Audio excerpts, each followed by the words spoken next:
What are we doing here? And where are we gonna go? It's like we just woke up one morning and then it's welcome to the show. Don't ask any questions, just go with the flow. Make as much money as you can and try your best not to get broke. Copy everything you see on the TV, from the hairstyles to the clothes, and don't think too often, just do exactly as you're told. And if you ever get confused, then just turn towards the alcohol.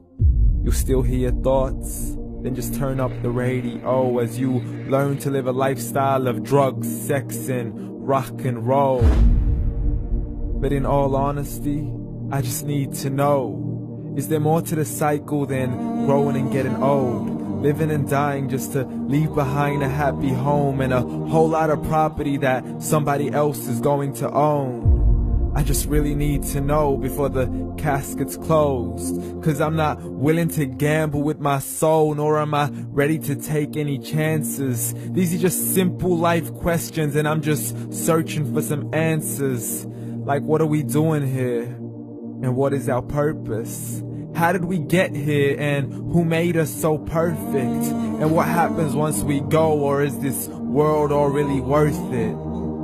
Questions we don't answer because apparently we don't really have to. There's no purpose to this life and our existence is merely natural. Then in that case, please let me ask you, did you create yourself, or was it somebody else who had fashioned you? 'Cause you're a being that's impeccable, faultless and unparalleled. You're a product of supreme intelligence and I'm merely being rational.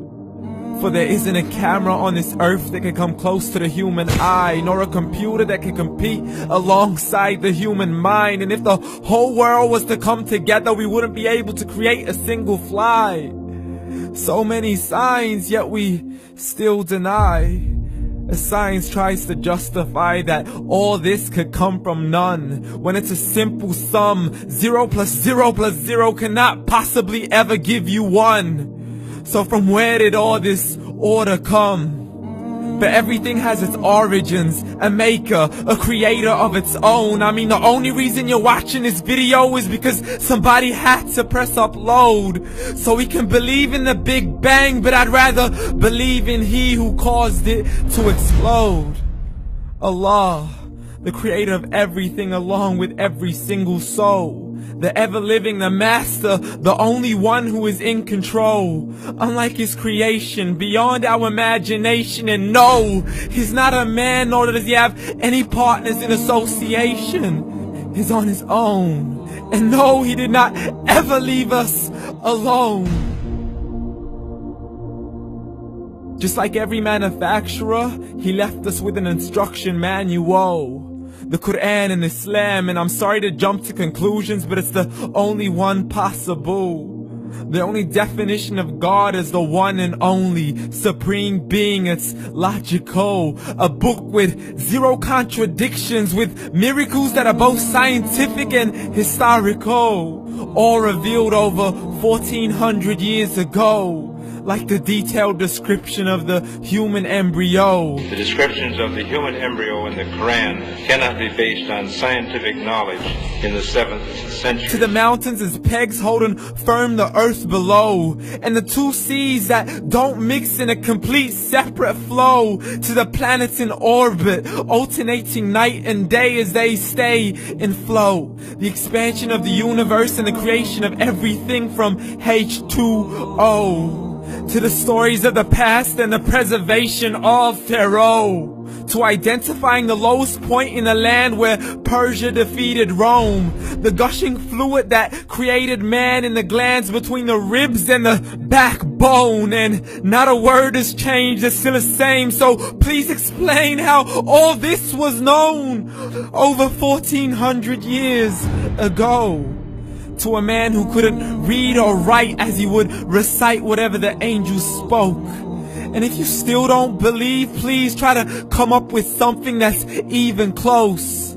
But you can't, so we took God as a mockery and his messengers as a joke. Muhammad could not read or write.